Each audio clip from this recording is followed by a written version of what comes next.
झारखंड में छवि रंजन की आज रिमांड अवधि खत्म हो रही है। छवि रंजन को ईडी कोर्ट में पेश करेगी। बता दें कि ईडी ने 6 दिनों के लिए छवि रंजन को रिमांड पर लिया था।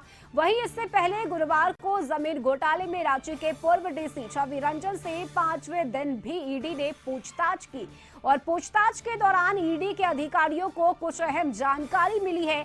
आगे की जांच के लिए भी उनकी रिमांड अवधि बढ़ाने के लिए कोर्ट में अनुरोध ईडी कर सकती है। छवि रंजन के रिमांड की अवधि आज खत्म हो रही है। सेना के कब्जे वाली जमीन के असली रैयत जयंत कर्नाड सहित 15 लोगों को समन कर ईडी कार्यालय बुलाया गया है और सभी से अलग अलग दिन पूछताछ की गई है।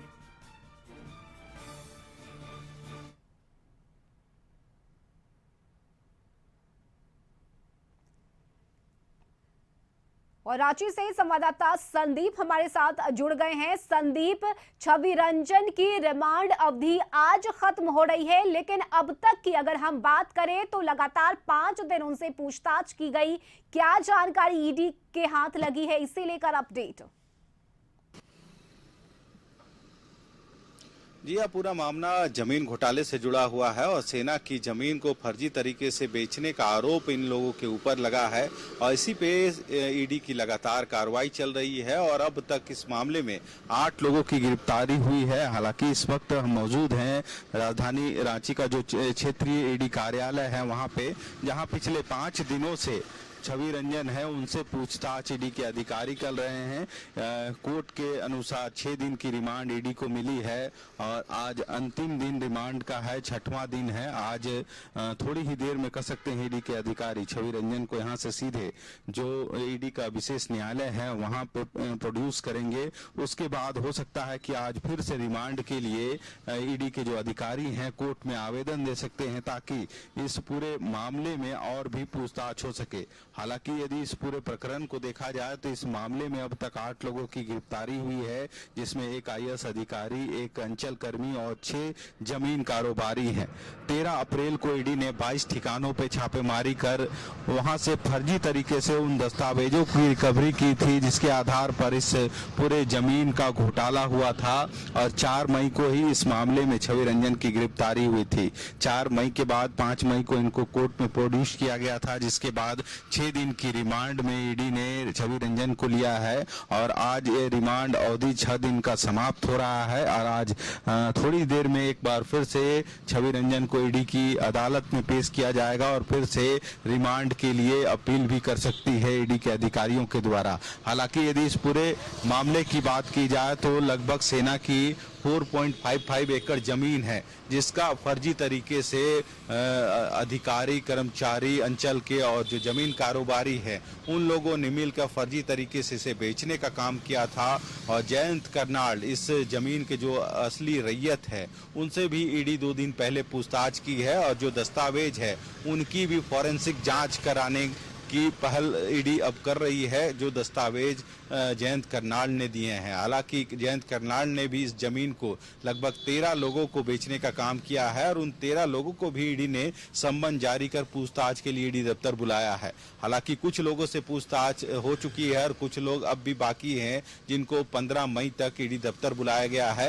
हालांकि इस बीच एक आम लोगों में ईडी के प्रति लोगों का विश्वास जगा है। जिस तरह से कार्रवाई करते हुए ईडी ने आईएएस अधिकारी सहित अंचल कर्मी और 6 कारोबारियों को गिरफ्तार किया है, जिसके बाद ईडी के दफ्तर में प्रत्येक दिन जो लोग हैं वे अपनी जमीन संबंधी समस्याओं को लेकर पहुंच रहे हैं और अब तक यदि बात की जाए तो इस 1 महीने में लगभग 142 आवेदन जमीन से संबंधित जो आवेदन है वो ईडी दफ्तर में पहुंचे हैं और कहीं ना कहीं लोगों को उम्मीद है कि उनकी जो जमीन है जो फर्जी तरीके से लोगों ने बेचने का काम किया है उसमें ईडी राहत उनको दे सकती है या ईडी उसमें जांच कर सकती है और आगे कार्रवाई कर सकती है। हालांकि प्रत्येक दिन जो आम लोग हैं राजधानी रांची के जो भुक्तभोगी हैं जिनके साथ इस तरह के जो जमीन से संबंधित फर्जीवाड़े हुए हैं वो ईडी दफ्तर पहुंच रहे हैं, आवेदन दे रहे हैं, अपने जो दस्तावेज है जमीन से संबंधित उन दस्तावेजों को ईडी के समक्ष रखने का काम कर रहे हैं।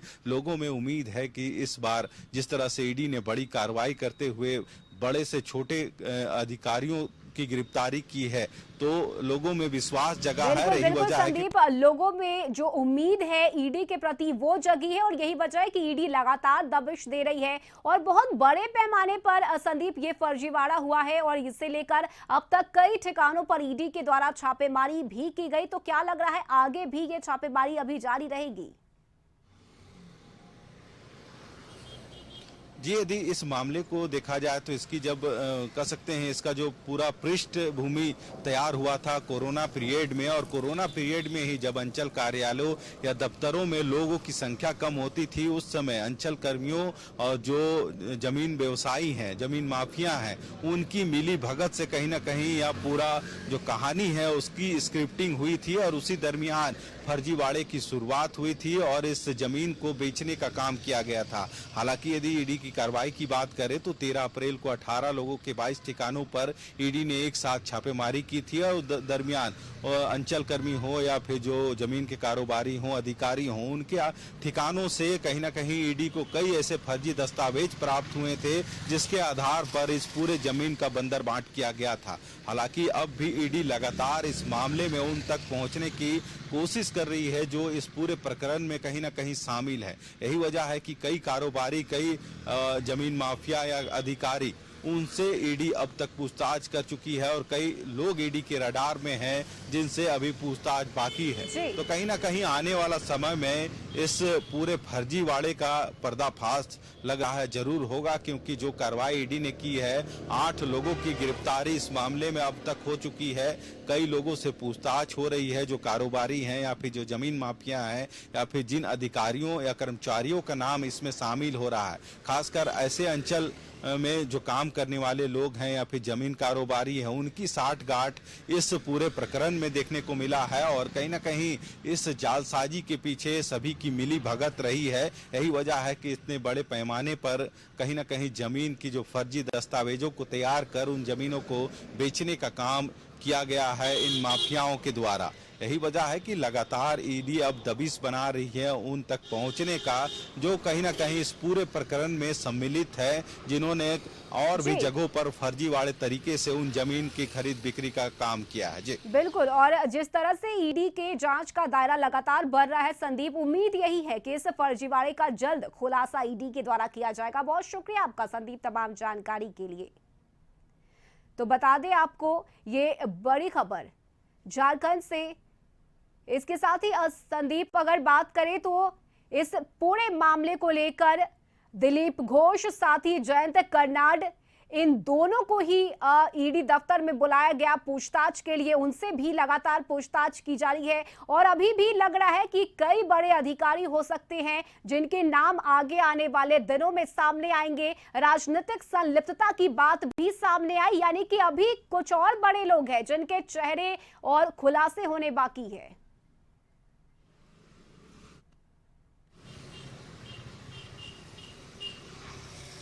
कहीं ना कहीं इस पूरे यदि फर्जीवाड़े को देखा जाए तो इसमें जो संलिप्तता है कई लोगों की नजर आ रही है। यही वजह है कि लगातार ईडी की दबिश वहां तक पहुंच रही है, चाहे अधिकारी हो, कर्मचारी हो या जमीन माफिया। हर एक व्यक्ति जिसकी संलिप्तता कहीं ना कहीं इस पूरे प्रकरण में देखने को मिल रही है, उन तक ईडी पहुंचने की कोशिश कर रही है। यही वजह है कि ऐसे उन 13 लोगों को भी सम्मन जारी किया गया है जिन्होंने इस सेना की जमीन की खरीदारी जो जयंत कर्नाड है उनके द्वारा की है। कुछ लोगों से हालांकि पूछताछ हुई है, कुछ लोग से अब भी पूछताछ होना बाकी है। हालांकि जो इस पूरे प्रकरण में जो रिमांड पर लेके चाहे अधिकारी हो या फिर उन कारोबारियों जो जमीन माफिया थे जिनकी गिरफ्तारी 7 लोगों की 13 अप्रैल को हुई थी, उनको भी रिमांड में लेके पूछा गया था और उस वक्त कई ऐसे राज सामने आए थे जिसमें उन्होंने सीधे तौर पर उन अधिकारियों पर आरोप लगाया था कि इनके कहने पर ही पूरा मामले में फर्जीवाड़ा किया गया है।